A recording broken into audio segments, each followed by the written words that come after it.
From Hollywood, California, the Lux Radio Theater presents Fred MacMurray and Paulette Goddard in Front Page Woman with Roscoe Carnes.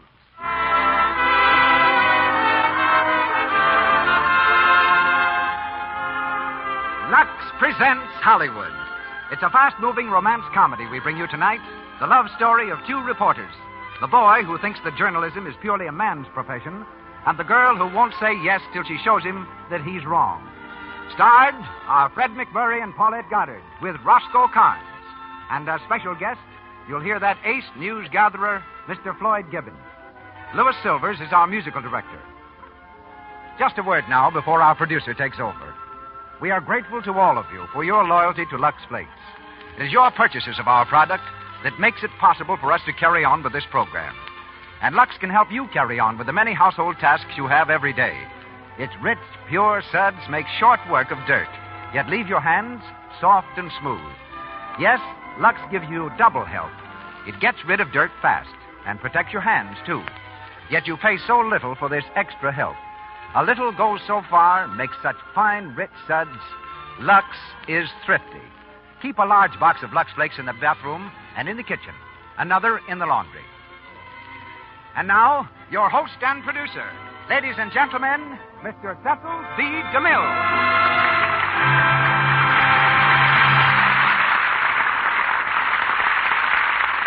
Greetings from Hollywood, ladies and gentlemen. Front page women are not new in history. There was, for example, that fabulous creature, Anne Royal, who wrote a column signed Paul Pry. Finding John Quincy Adams bathing in the Potomac, she sat on his clothes, which he left on the bank, until the embarrassed Mr. Adams gave her the most extraordinary interview ever granted by a president of the United States. The front page woman of my boyhood was that darling of the press, Nellie Bly.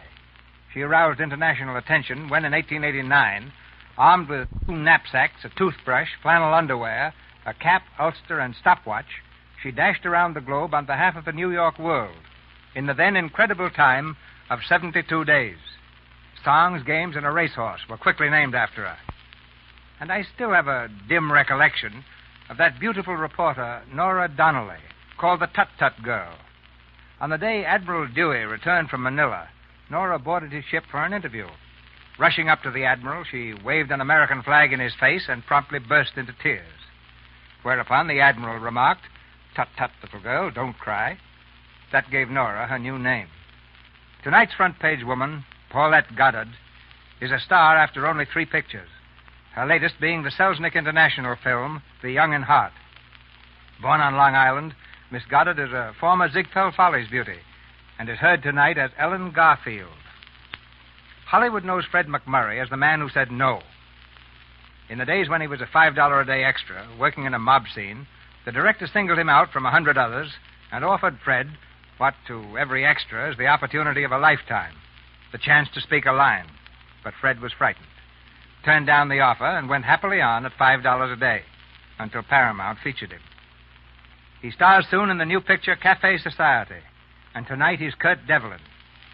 One of the screen's most reliable comedians, that perennial favorite, Roscoe Carnes, is heard as a news photographer who answers to the name of Toots. And so we go to press as the Lux Radio Theater presents Fred MacMurray and Paulette Goddard in Front Page Woman with Roscoe Carnes.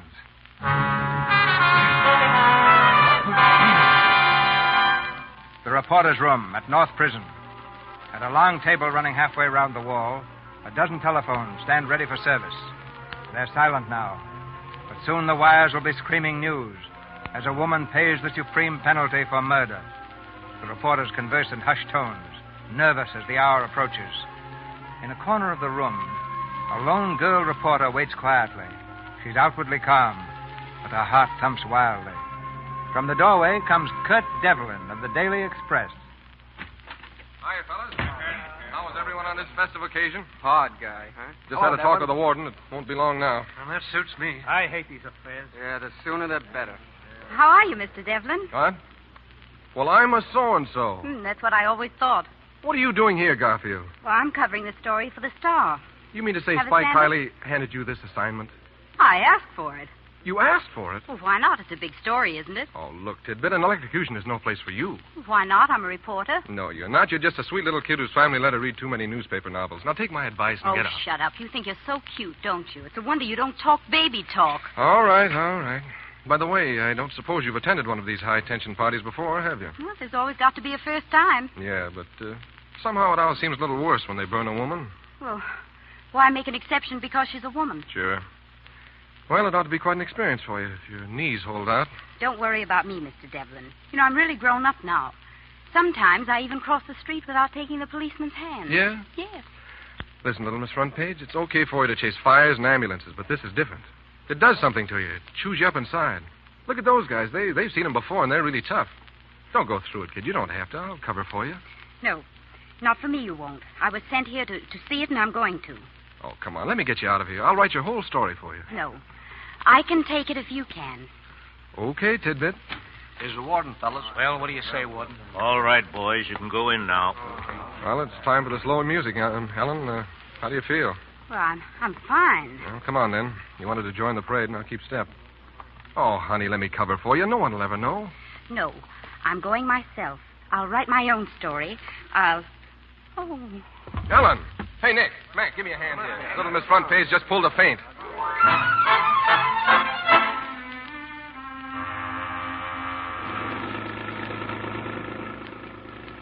How you doing, honey? Well, I guess I'm all right now. Where are we? Almost back to town. It's all over, and you're all covered. I phoned a story in for you. Oh, Kurt, I'm so ashamed. Thanks. No, that's all right. Ellen, Uh-huh. if you were me, would you ask me if I loved you? Uh-huh. Do you? Sort of? Not sort of. Lots of. Yeah? I know a guy that's married. He likes it. How about his wife? She wishes the guy were twins, so she could commit bigamy and be twice as happy. What do you suppose it would be like, Kurt? Heaven with all the modern conveniences. Gee, Ellen, why not? All this stuff about being a newspaper woman, that's kid stuff. You don't have to work. No, but... Well, I just want to prove to you that I can be as good a reporter as the next fellow. Oh, stop it. Look, we could get one of those studio apartments with a fireplace and... What do you say, hon? Well, you make it sound nice, Kurt. Hey, wait a minute. The paper's on the street. Guys in chair. Here you are, Hey, boy, give me the Express. Yes, sir. Let me have a star, please. Yes, ma'am. Keep the change, kid. Thanks. Here you are. Get your paper. Read all about Hey, here we are, honey. Listen. By Kurt Devlin, Express staff correspondent, North Prison, November 10th. With a song on her lips, Mabel Gay, Broadway's female Boniface, walked to the electric chair last night to expiate the murder of dapper Rudy Spain. Ah, boy, that's beautiful. Kurt Devlin, you're a rat. Sure. What? Well, you're a low, sneaking, vile, despicable... What are you talking about? I'll show you what I'm talking about. Listen to this. By Ellen Garfield, star correspondent, North Prison, November 10th. With a song on her lips, Mabel Gay, Broadway's famous female Boniface, walked to the chair last night to expiate the murder Why, of it's Dapper... the same story. You covered me, didn't you? Oh, yes, you covered me beautifully. Well, you sent them the same thing, word for word. But I told him to rewrite it. Ellen, honey, I You didn't... double-crossed me. What do you mean I double-crossed you? Do you think this is going to do me any good? They'll can me. Hey, wait a minute. Where are you going? I'm getting out of here before I slap your face in. Well, how are you going to get home? Well, the subways are still running. Yeah, but not to where you can go as far as I'm concerned. Goodbye.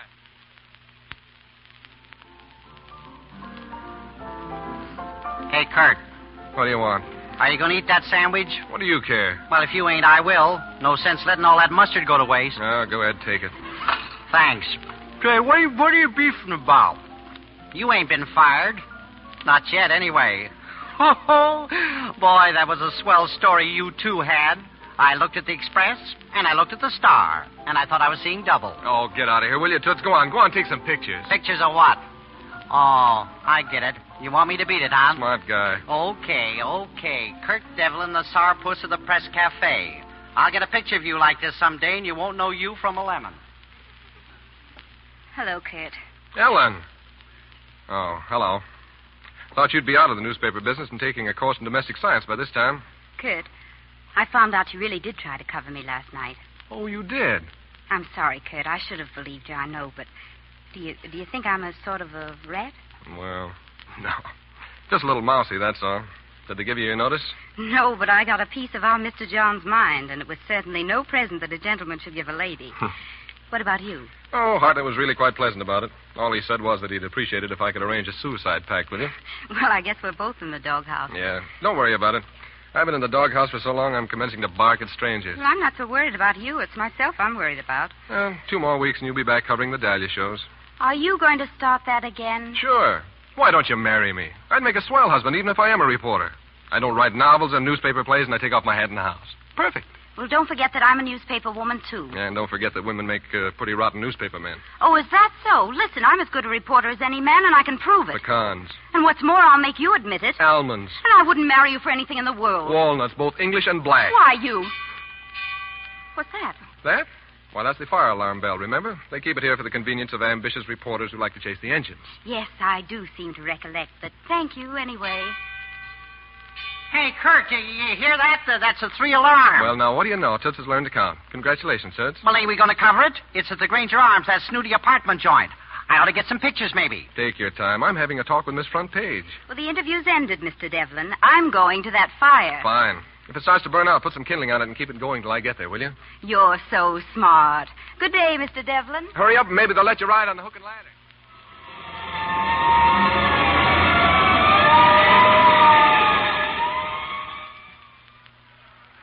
All right. Get back there, you. Get back. Stay behind the fire lines. Go on now. But, officer, I tell you, I'm a reporter from the Star. This press card says so. No, I'm not going to risk letting any woman through the fire lines. I don't care if it says you're a billy goat. You can't get through. Well, I'll be a billy goat if I want to. Oh, no, you won't. If you're going to be a goat at all, you'll be a nanny goat and black. Officer. Huh? Officer, tell me, could you get me a cab? A cab? Oh, am I the doorman? Will you please do as I say? I've got Mr. Stone here. Oh? He's been overcome by the smoke. Oh, Mr. Stone. Oh, yes, sir. Let a car through here. How are you, officer? Oh, Mr. Stone, what are you doing here, sir? Showing remarkably good sense by leaving a burning building, that's all. Officer, Mr. Stone is very shaky. Would you hurry that cab? Oh, sure. I'll have it in a jiffy. Hey, cab. Stone, are you all right? I don't know. Did she get out of the apartment all right? I think so. She slipped out the back way. No one saw her. Find her. Tell her I'm sorry. It was all my fault. Here's your cab, Mr. Stone. Thanks. Go ahead, driver. I'll tell you where to go. Now, young lady, are you still here? Yes, officer, I'm still here. And would you mind moving over just a little bit? You know, I can't see through a person. Oh, yes, you can. Oh, no, I can't. You can see through me uncle. He's a skeleton.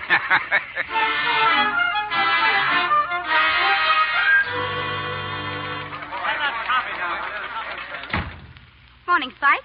Good morning, Miss Garfield. And where have you been? And why don't you go back? Well, what's the matter, Spike? Didn't you like my story of the fire? Oh, that was literature. The hungry flames greedily licked the paint from the building. I don't think my goose pimples will ever go down from that line.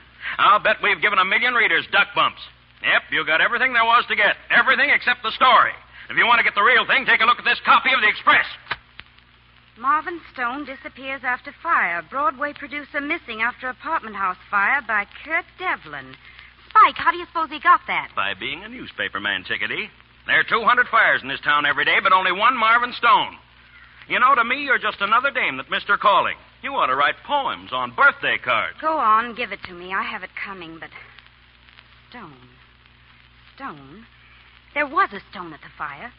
Spike, I think I've got a scoop. You couldn't scoop the insides out of a cantaloupe. Give me 24 hours. I think I've got something. Yeah, I think so, too. Sleeping sickness. Will you hand me that phone? Huh?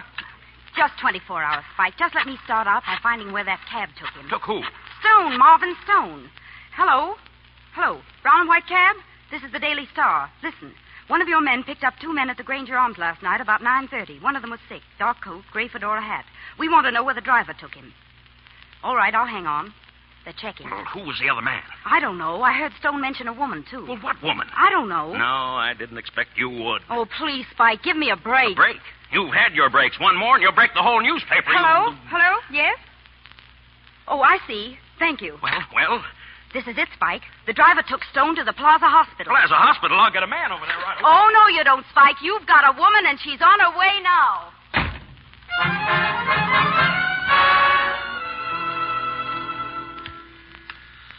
Plaza Hospital. One moment. Hello, Plaza Hospital. I'll see if he's in. Miss, will you please tell me? Go ahead, please.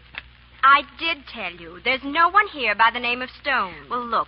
Was there anybody admitted about 10 o'clock last night? A man? Well, James Craig at 9:45. Well, that's it.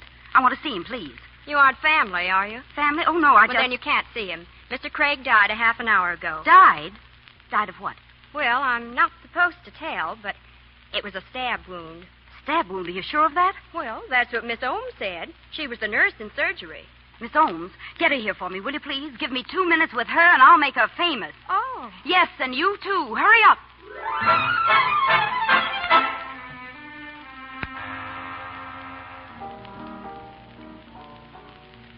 Here we are. The Star makes another beat. Marvin Stone dead of stab wounds. Entered hospital under an alias by Ellen Garfield. Lucky little Ellen. Marvin Q. Stone, theatrical producer, was found dead of a stab wound in the abdomen. That's the stomach, ain't it? Yeah. That's what I thought, yeah. In the Plaza Hotel last night, search is being made for an unknown man and an unseen, unknown woman referred to as she by the mystery man in Stone. In an overheard conversation... Overheard conversation? I'll bet she overheard it herself. Oh, to think of you being beaten by a dame. Yeah. She pinned a rose on me, all right. I got a hand of that. Pardon me, isn't your name Devlin? Well, how are you? Mood of my delight? What's on your mind? Oh, nothing. Just wondered if you'd been reading the Star lately. Yeah, there was an interesting article by Lydia Pinkham in your last edition. Oh, you mean your yarn. Oh, you just had a lucky break, that's all. You stumbled over something and it turned out to be a corpse. Really?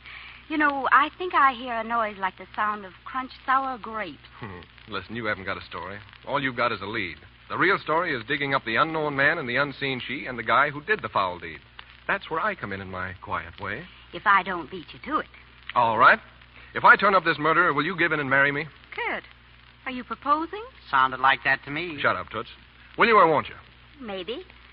If you find the murderer. It's the deal. Read all about it, honey, in the Daily Express.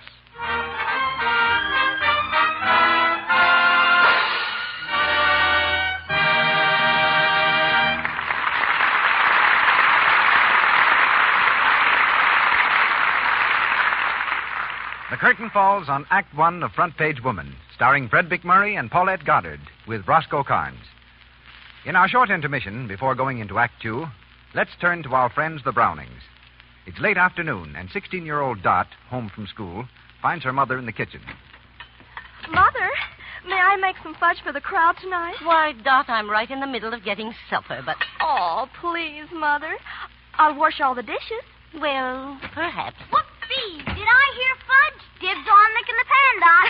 Pan lickers or pan washers, Bobby? Aw, shucks. There's too much washing up around this house all the time. Aw, but you wouldn't mind, would you, Bobby? It's easy. Well, you should know. You're the demon dishwasher around here. Gosh, I never saw anybody like washing dishes the way you do. Well, gee, it's easy. With Lux Flakes, there's nothing to it. You're right, Dot. Dishes are easier with Lux. Easy on your hands, too. Yeah, and Archie Smith said... Bobby, you hush up. Well, anyhow, Archie Smith did Bobby, say... please. Bobby, you better run along and play. Well, shucks. Archie Smith did say, your hands are like rose petals. Well, people will always say nice things about Dot's hands, and yours, too, if you depend on gentle Lux for your dishes. These fine, pure flakes help hands stay lovely. In fact, Lux is so mild, beauty experts advise it for dishwashing. Lux contains no harmful alkali to dry the natural oils in your skin and make your hands rough and red. And it's inexpensive beauty care, too. You need just a dash of Lux to give you a fine, big panful of real beauty suds that protect your hands and make speedy work of your dishes. Yes, a little goes so far. Lux is thrifty. Buy Lux Flakes tomorrow for your own dishes, and be sure to get the large-size box for extra economy. Mr. DeMille. We continue with Front Page Woman, starring Fred McMurray and Paulette Goddard, with Roscoe Carnes. It's the following day. In the office of the Daily Express, Kurt and Toots are hot on the trail of the mystery woman. The desk in front of them is piled high with clippings from the newspaper file. Clippings of the murdered Marvin Stone. Toots is furiously writing names on a pad. As he comes to the end of the long list, he looks at Kurt in despair. Oh, the mystery woman. Boy, she is a mystery. Yeah.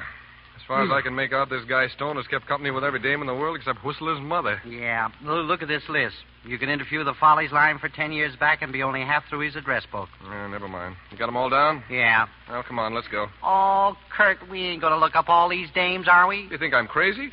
I wish you hadn't asked me that. Well, the first dame we're going to look up never twirled a toe at the bald heads in the first row of the Follies. We're going to see the nurse who was present at the death of the late lamented and punctured Mr. Stone. Say, wait a minute. Are we on the expense account? Sure, Sap. Okay. Hello? This is Toots. Call me a taxi cab. Yeah, never mind the old gang.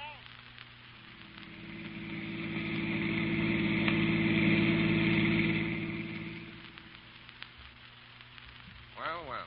So this is the room where Marvin Stone breathed his last. Yes, it is, Mr. Devlin, but I'm afraid I can't help you. I don't need details at all, and he never regained consciousness. The body's been taken to the morgue. Mm-hmm.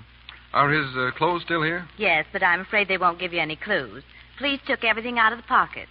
Nothing has less personality than a vacant suit, but I'd like to take a look at it, if I may. Well, it's not regulations. Oh, come on now, beautiful. What do you care about those old regulations, huh? Very well. It's in the closet.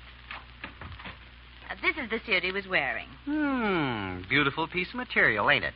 You'd toast marshmallows on the candles around a coffin. Do you mind if I examine it a little more closely? Not at all. Perfume. Have a sniff, Toots. It smells like foolish gardenium.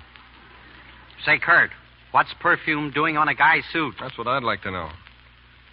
By the way, Toots, why don't you take a picture of the little lady in white here? Huh? Make a good human interest story. You know, the modern Florence Nightingale. Oh, now, really? Well, that's an idea. Now, don't pose, honey. Just try to look like a cross between an angel and an ambulance going to a wreck. Oh, but I look too awful. You look very retrogradey to me. Hold it. Oh, thank you. Thank you, Miss Nightingale. All right, Toots, we're in a hurry. Goodbye, miss, and thanks. Goodbye. Hey, Kurt, what was the mush about taking her face? We can't use her picture. Shut up. I just wanted you to keep her busy while I was cutting myself a slice of suit. Stone suit? Yeah, stone suit. I took myself a small piece of lapel smelling of foolish gardenia. Okay, so what? Let's find out who used to clean Mr. Stone's clothes. I think I've got an idea.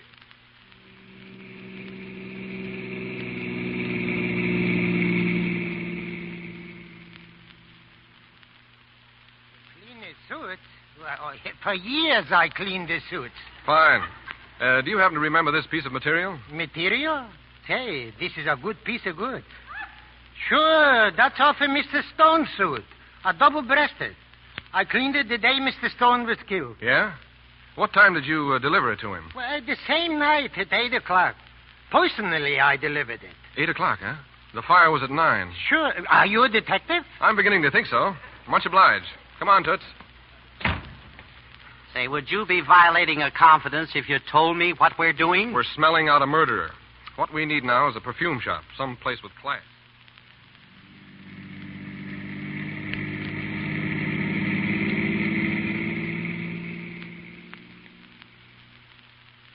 Now, what we need, Mr. Chenard, is an educated smeller like yours. Just take a whiff of this cloth and tell me what you can about the perfume. It's very fine, expensive perfume. Not a standard brand, an individual creation, very feminine. Did you blend it? Oh, no, but whoever did is a fine parfumeur. It's heavy without being soggy. It has a distinct personality. In other words, the perfume might have been blended to reflect the personality of the woman wearing it? Oh, undoubtedly. What sort of woman? Well, naturally, I couldn't be certain, but I definitely know it is the kind of perfume I would blend for a dark, decidedly Latin type. Latin type, huh? Thanks, Mr. Chenard. I can't tell you how much I appreciate your poking your nose into my business. Oh, not at all, not at all. Toots, my good man. Yeah, what do you want, Brains? We're going hunting for Latin.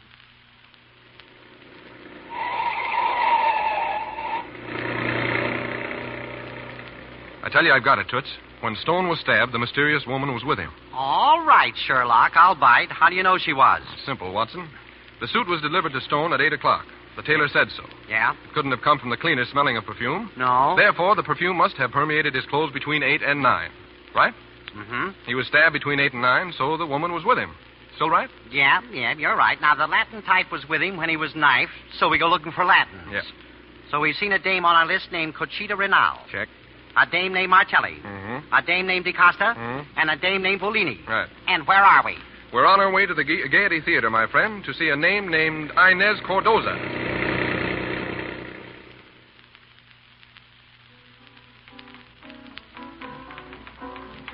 So I says, I'll get my chance if I have to break the leading lady's leg myself. Yeah, that's the way I feel sometimes.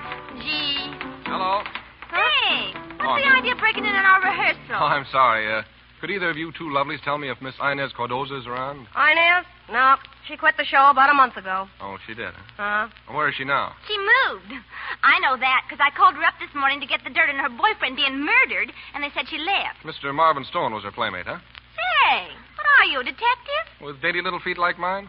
No, sister, I'm a reporter, and if you help me out, I'll pay off with some good publicity. Well, my name's May LaRue. M-A-E. M-A-A. Take that down, Toots. I got it. Mine's Olive Wilson. Fine. Now, what do you know about our Inez? Oh, I don't know so much, except that Stone was pretty crazy about her. Oh, she went for him, too.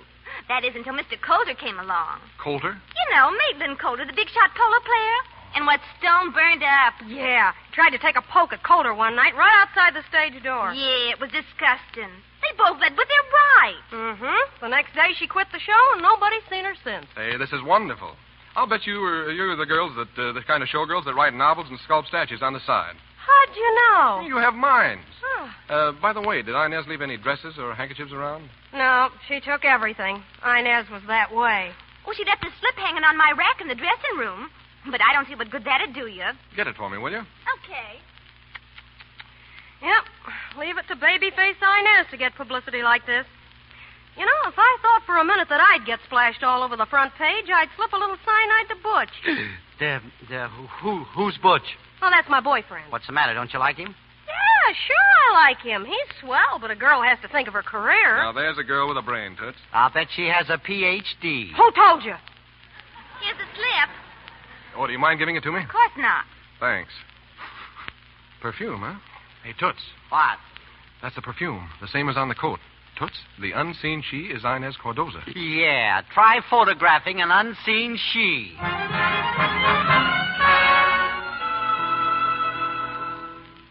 Hello. Hello, Mac. This is Kurt. Hold the first edition for a stop press and get a picture of Inez Cordoza and Maitland Coulter out of the files. And send them down to me at police headquarters. I'm waiting there now.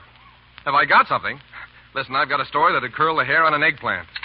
Hey, Sergeant, is the lieutenant still busy? Yep. He'll see you in a minute. Hello, Sleuth. Well, how's the future Mrs. Kurt Devlin? Fine. And the disappointed bridegroom? Aimless, just aimless. How you doing? Up a tree and no coconuts. Just out some routine stuff from the lieutenant. Anything to pick up your ears about? Not much. They found a loaded automatic in Stone's apartment, but no knife. The gun had never been fired. Gun, huh? What happened to the knife that did the deed? That's what the lieutenant would like to know. Yeah, I'll bet. Any signs of a struggle? Yes, and the Negro houseman says a man asked the number of Stone's apartment and went up about 8:30. And just before the fire broke out, neighbors complained of loud voices. Add that up, and what do you get? A question mark. I suppose you've made some startling discoveries. No. In fact, it looks as though you're going to have to marry me out of love and not defeat. Maybe I will when you admit I'm as good a newspaper man as you. Oh, come on, Ellen. Let's call it a draw right now and never talk about it anymore, huh? Look, I made a bet with you on this Stone case. If you back out, you're a Welcher. Okay. How about having dinner with me tonight? I'll meet you at the Roma about 7. Dutch? Oh, let me take you for once, will you? I'm commencing to feel like a Dutch uncle. You're commencing to talk like one. See you at Roma's. Okay. The lieutenant will see you now, Devlin. Oh, thanks, Sarge. Oh, and by the way, you'd better notify the homicide squad. Tell them to dig up a guy named Maitland Coulter and a Latin lovely named Inez Cordoza. I've got a hunch the lieutenant will want to make a couple of arrests.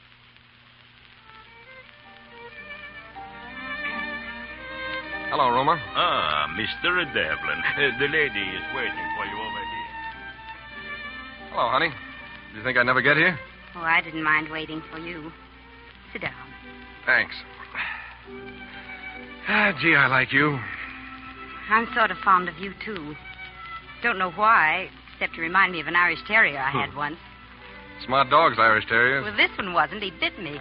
All of which shows us Irish Terriers will just stand so much. Which reminds me to tell you, you're through playing newspaper. You're going to get off that sheet and marry me. That's right. When you admit I'm as good a reporter as you. Listen, I'm tired of humoring you and trying to save your face. You're not a reporter, and you never will be. You're just another dame getting in the way around a newspaper office. In fact, you don't even know when you've been taken to the cleaners. So that's what you think, is it? Yeah. Here, take a look at the Express. Go on, read it. Coulter and woman implicated in Stone murder. Maitland Coulter, wealthy polo player, and Inez Cardoza, showgirl, were definitely identified by an express representative as the mystery man and the unseen she who were in Stone's apartment the night he was stabbed. Why... Sure, look. Coulter was arrested in his luxurious bachelor quarters at the exclusive town apartments at 6 o'clock this evening, but refused to make any statement. Police are searching for Inez Cardoza, who has disappeared, and so forth and so forth and so forth. Well? All right. You win.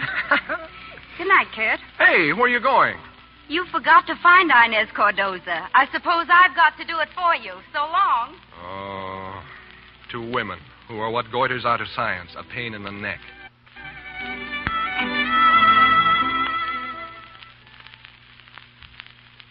Give me Spike. Hello, Spike. This is Ellen Garfield. Spike, I've got a lead on Inez Cardoza. I found out where Devlin picked up his stuff. He went down to the Gaiety and pumped the girls. Well, I did too, and I've got Cardoza's slip. Yes, but it has a laundry mark on it.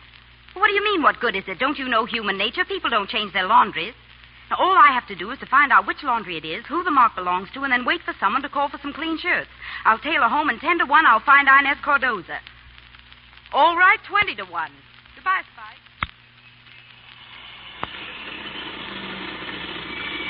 There's another laundry, miss. Thanks. Wait for me, will you? Yes, ma'am. Good evening, miss. What can I do for you? I've been to every laundry in town. Maybe you can help me. I'd like to know if this is your laundry mark. Yeah, let me see. Oh, yes. This is one of our marks. It is? Uh-huh. I'm from the Star on the Marvin Stone case. Can you tell me whose mark it is? Well, not the name, miss. But there's a gentleman who calls for laundry with this mark.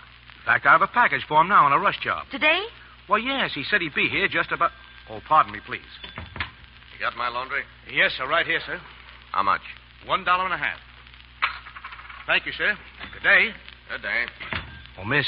Yes? That man, he's the one. He just took the package with the same mark as you showed me. He did? Say, where does he live? Do you know? Well, no, miss, I don't. But I might be able to find out. Well, never mind. I'll follow him. Thanks very much.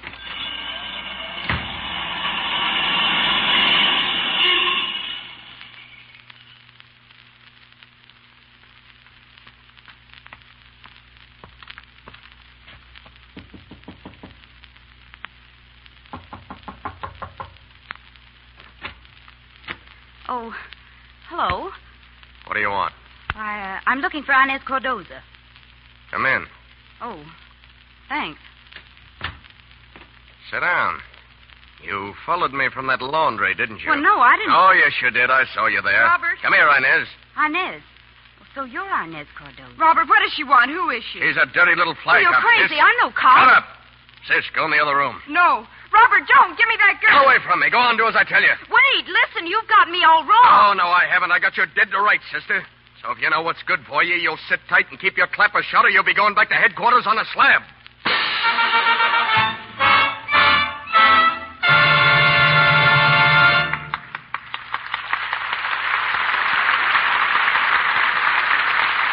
We pause for station identification. This is the Columbia Broadcasting System.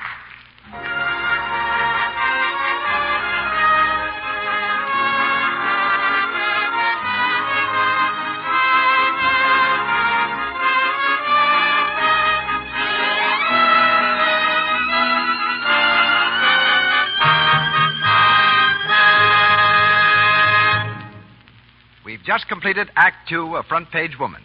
Fred McMurray, Paulette Goddard, and Roscoe Carnes are heard soon in the third act.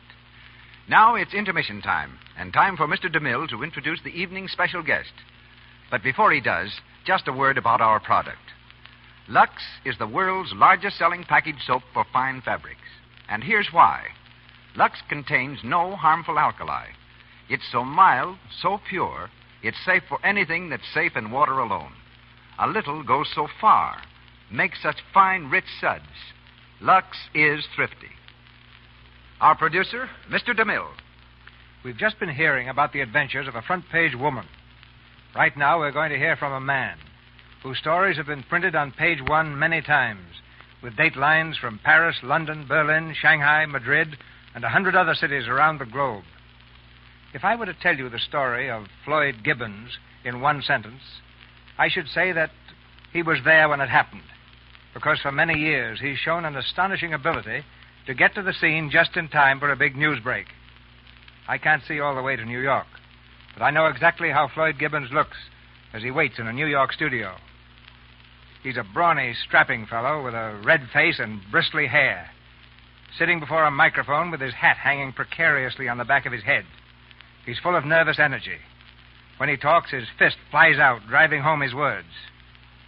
Over one eye is that familiar white patch, a relic of 1918 and Belleau Wood.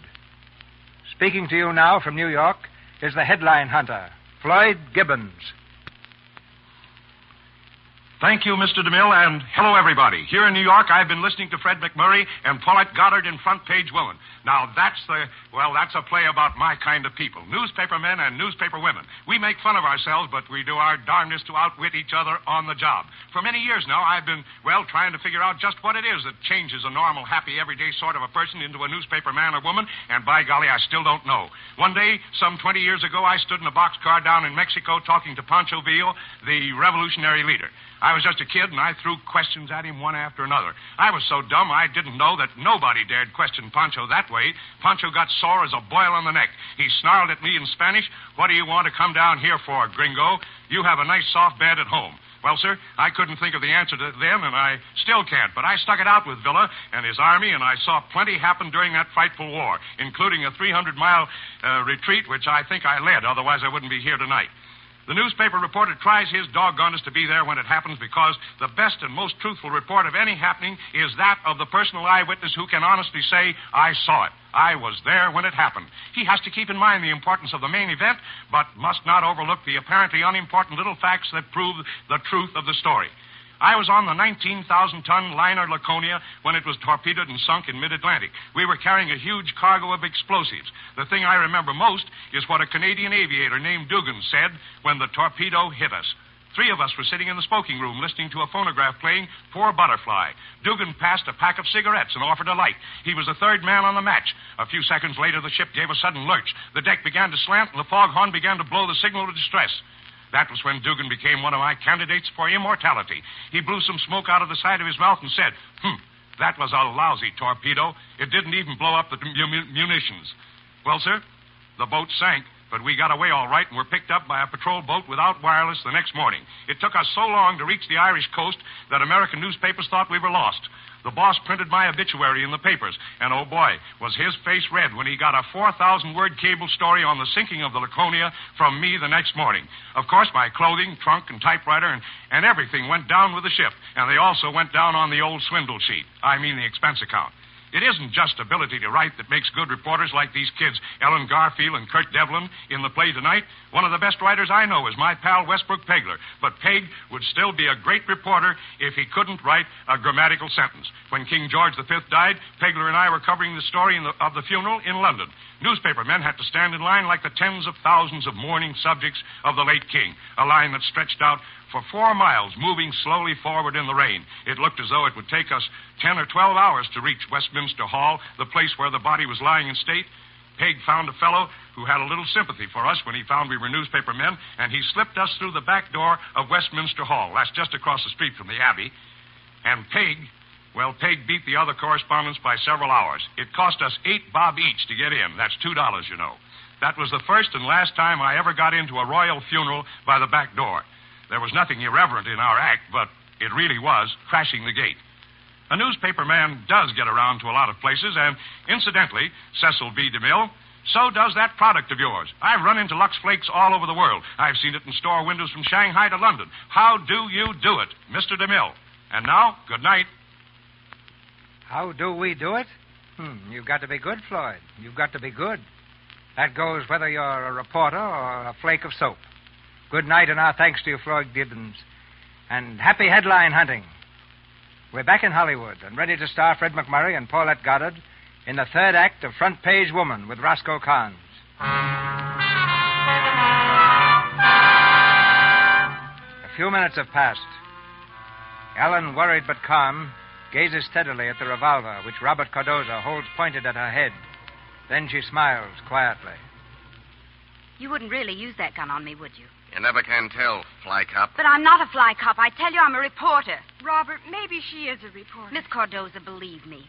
I'm the only one who knows you're here. I want to get your side of the story because every day you don't tell the story, the public gets more and more convinced that you're guilty. But I'm not guilty. Well, then tell the world you're not. Stop trying to peddle that phony chatter or I'll fold you Well, up. I'm only trying to help her. Shut up and sit down. Listen, Inez, you're leaving here tonight. Go inside and start packing. All right. But, Robert... Get inside. All right. Nice place you have here, Mr. Cardoza. You know, if you'd listened to me, I said maybe... shut up. All right. May I smoke? Some cigarettes on the table. Thanks. My brand, too. Lucky Ellen Garfield. So where are you going? Get away from that window. It's awfully stuffy here. I thought you wanted to smoke. I do. You better come back here and sit down. Listen, What are you doing? Look out! The curtains are on fire. Oh, rotten Well, put it out. Do something. We'll be burned to death. Oh, you'll never get it off that way. Pull the curtains down. Jump on them. We'll be burned. There, it's out. I ought to bust you in two. I wouldn't if I were you. You? Where'd you get that gun? Thanks, Mr. Cardoza, for putting out the fire, and thanks for putting your gun down when you did. Now, Mr. Cardoza, you wouldn't believe me when I said I was trying to help your sister, so I'll have to prove it to you. Call Miss Cardoza, please. We're going to see the DA.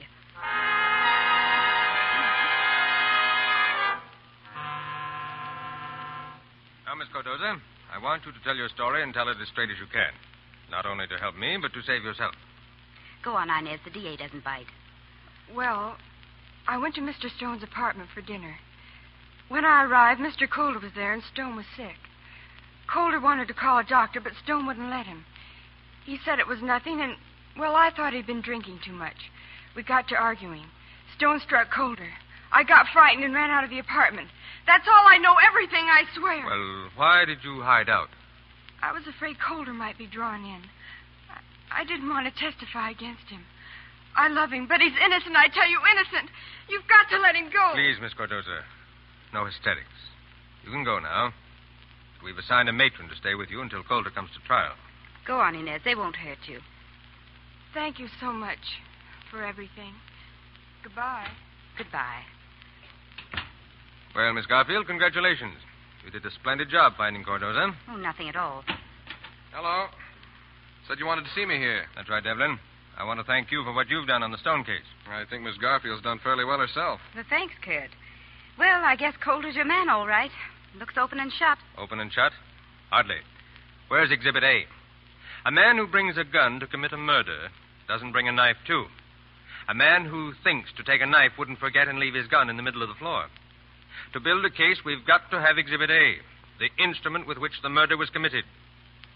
The knife hasn't been found. Well, how can they find it? They've searched Stone's apartment from stem to stern. Sure. But what that search lacked was the Devlin touch. Leave it to old Slewfoot, folks. I'm practically there now. Brandishing the knife.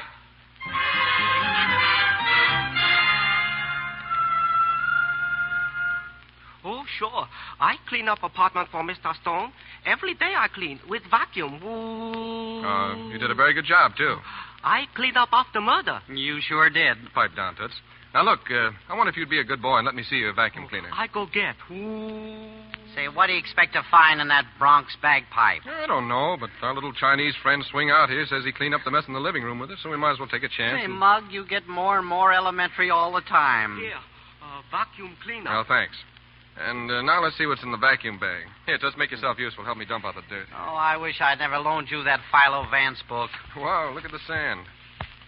Sand?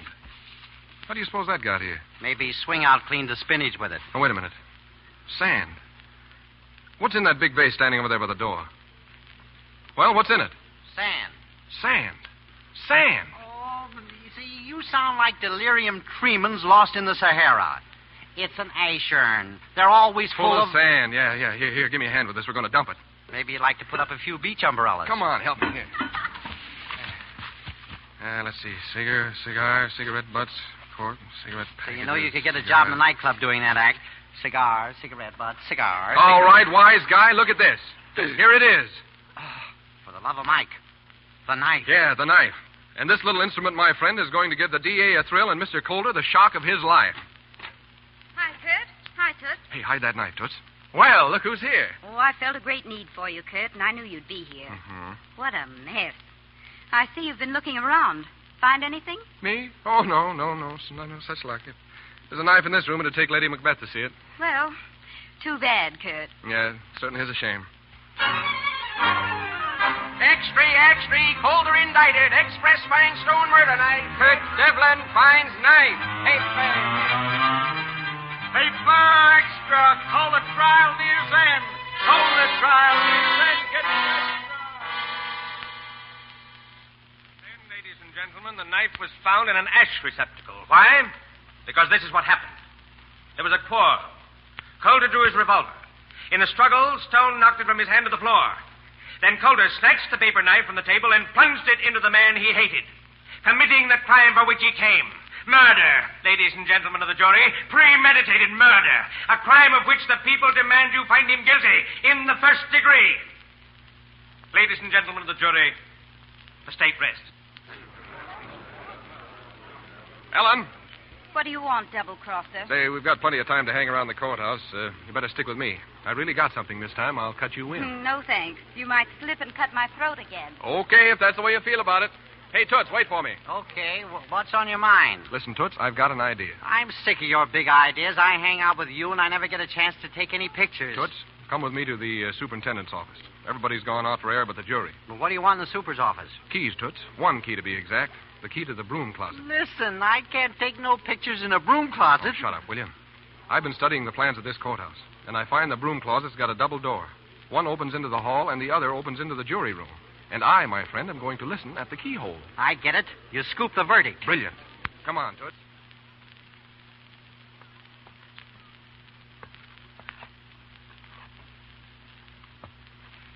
Here's the key. All right, hurry up. Open the closet. If we're too late, I'll kill you. What do you mean? You spent 4 hours getting the key. Come on, open it up. It's dark in here. Close the door. It smells like old mops. Shut up. Listen. We'll vote once more. And this time, Mr. Harrow, I hope you see the light and vote guilty.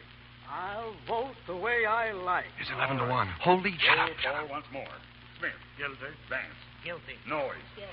Adamson. Guilty. Norris. Guilty. Phillips. Guilty. Barkley. Guilty. Warburg. Guilty. Stacy. Guilty. Tarowski. Guilty. 10 for guilty, and my vote makes 11. And now, Mr. Harrow, how do you vote? I vote the way I please. It's guilty. Guilty. Colder's guilty. What a scoop. Better hurry and phone that news in. Yeah, that's where I'm going now. Look, Toots. The judge is out to dinner. That means the jury will have to wait in the outer room. You get in the jury room when they leave and mark the ballots not guilty. Not guilty? What for? The jury just said he was guilty. Yeah, I know, but will you do as I tell you? Mark all the ballots not guilty and leave them lying on the table. I'm manufacturing a news beat for Little Miss Front Page. You mean she scoops the verdict and it's the wrong one? Right. She'll be hanging around the press room with the rest of the boys. I'll go and tip her off. Now remember, not guilty.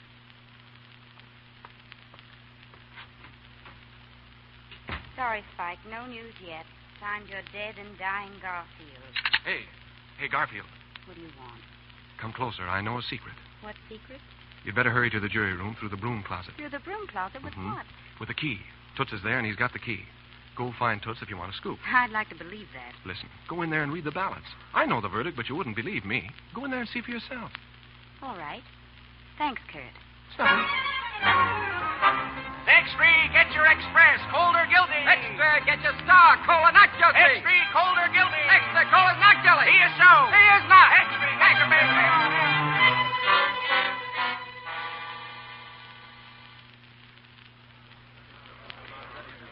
Order in the court.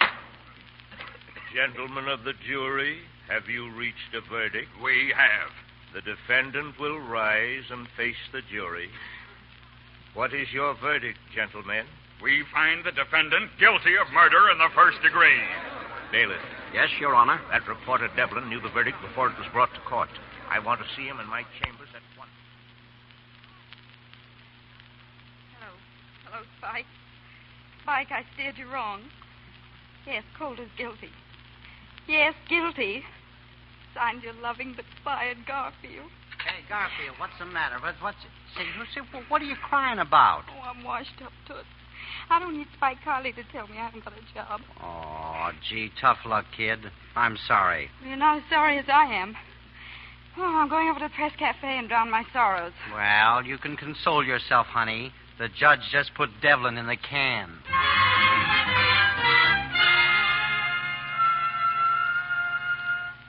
As for you, Devlin, you look swell behind bars. You can rot in jail. I wash my hands of the entire matter. But, Lester, you're my editor. For heaven's sake, get me out of here. No, and don't call me Lester. You brought this down on yourself. The Express disclaims all responsibility. All right, the turnkey's gone. Now what? Fine, great stuff, kid. Congrats. You did a great job. Don't worry, we'll spring you. So long. So long. Hello, Kurt. Well, look who's here. What's the charge on you? Nothing. I've been fired, that's all. I'm through, washed up.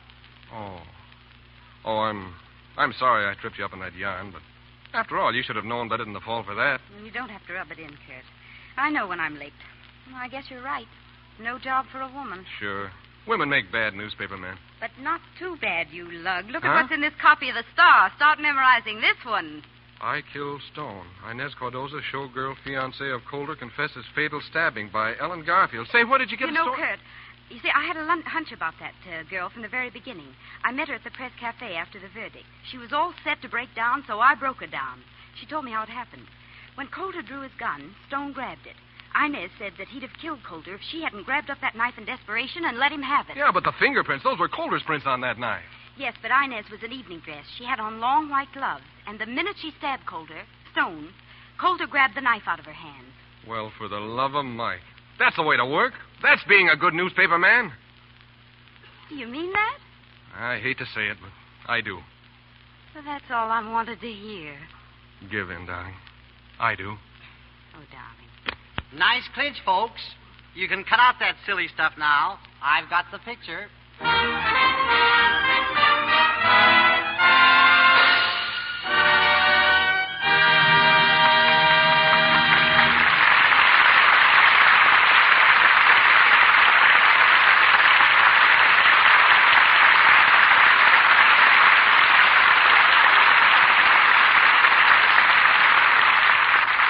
So ends Front Page Woman, starring Fred McMurray and Paulette Goddard with Roscoe Carnes.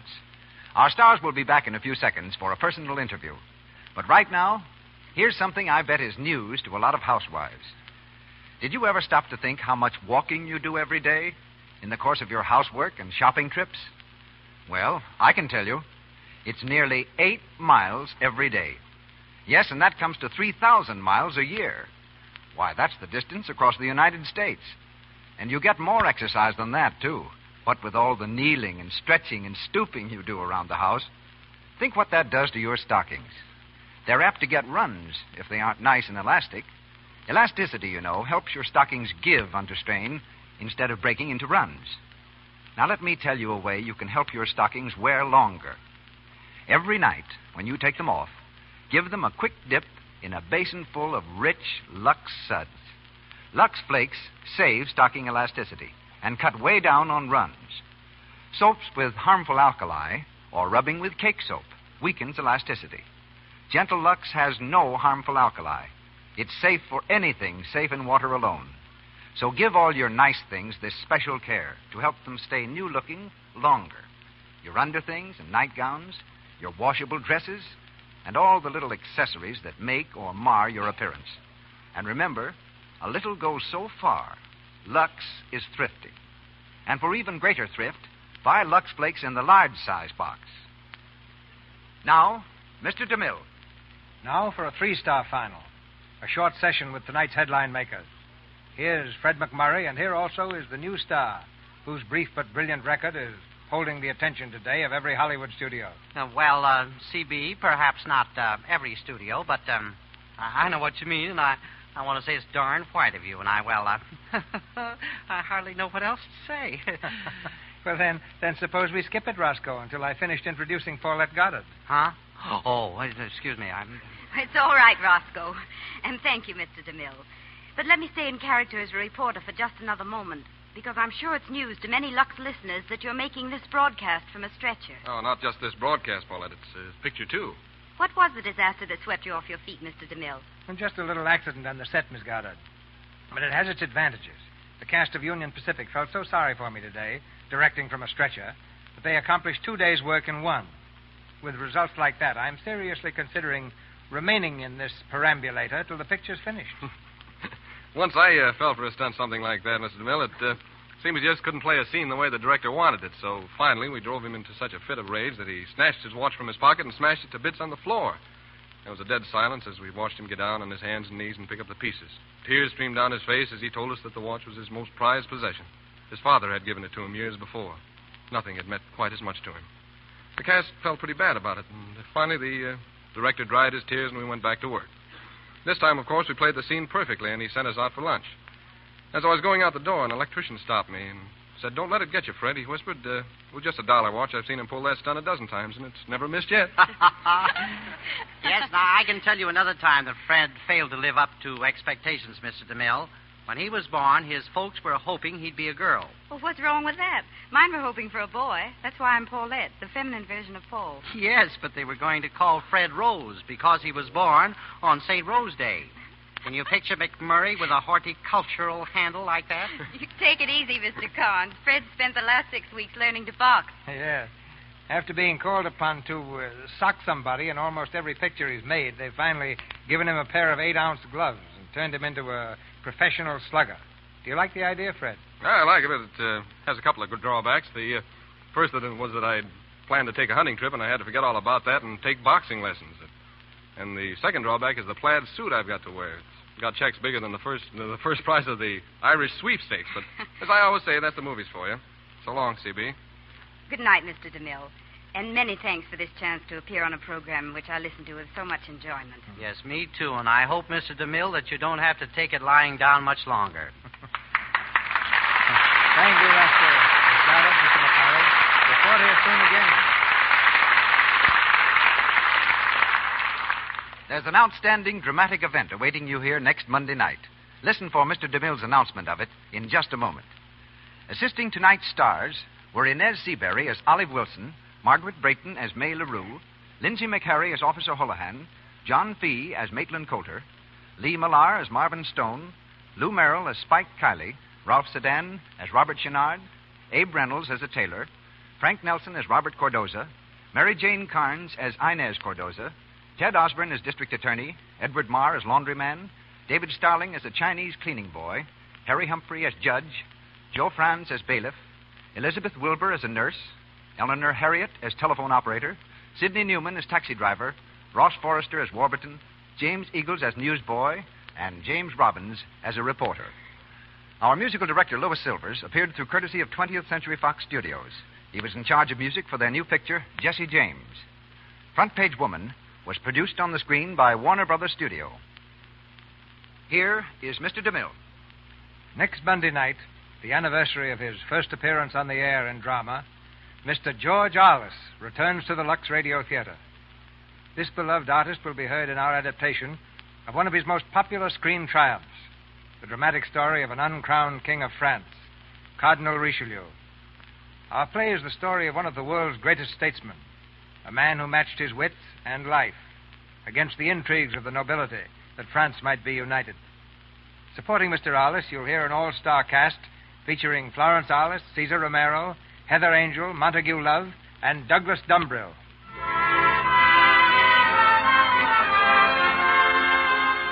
Our sponsors, the makers of Lux Flakes, join me in inviting you to be with us again next Monday night when the Lux Radio Theater presents one of the world's greatest actors, George Arliss in Cardinal Richelieu, with Florence Arliss, Cesar Romero, Heather Angel, Montague Love, and Douglas Dumbrill. This is Cecil B. DeMille saying good night to you from Hollywood.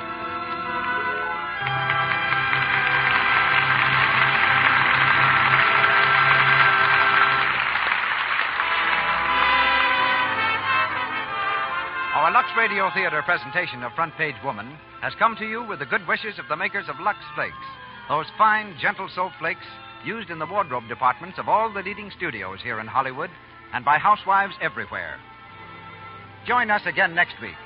Be part of the large audience that gathers each Monday to enjoy an hour of dramatic entertainment and a chance to meet Hollywood and its famous people. This is your announcer, Melville Ruick, bidding you all good night on behalf of our guests, our cast, and the staff of the Lux Radio Theater. This is the Columbia Broadcasting System.